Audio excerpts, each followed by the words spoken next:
শুরু হতে যাচ্ছে ঘরোয়া ক্রিকেটের সবচেয়ে বড় আয়োজন বিপিএল 2025।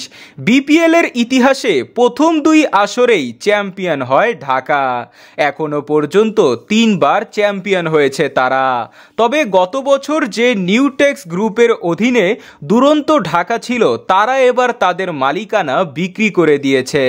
তারা তাদের মালিকানা বিক্রি করে দেয় রিমা খালেন নামে একটি কসমেটিক্স কোম্পানির কাছে, যে কোম্পানির সাথে সরাসরি সংযুক্ত আছে চিত্রনায়ক সাকিব খান।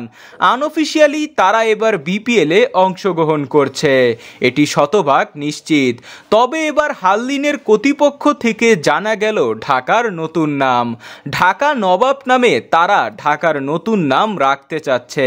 ঢাকা গ্ল্যাডিয়েটর্স নামে বিপিএল এর যাত্রা শুরু করেছিল ঢাকা, এবং 2025 সালে সাকিব খানের অধীনে ঢাকা নবাব নাম রাখতে চাচ্ছে তারা। তবে এটি এখনো অফিসিয়াল ঘোষণা আসেনি। ধারণা করা হচ্ছে 2017 সালে সাকিব খানের ছবি ঢাকা নবাব থেকে দলের নামকরণ করা হয়েছে।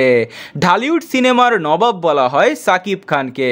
এই সুপারস্টারের পার্সোনালিটিকে কেন্দ্র করে তারা মিল রেখে নাম রাখে ঢাকা নবাব। এই বিষয়টি নিশ্চিত করেছে ক্রিক ফ্যান্সি ও অনফিল্ডের আমির হোসেন সামি।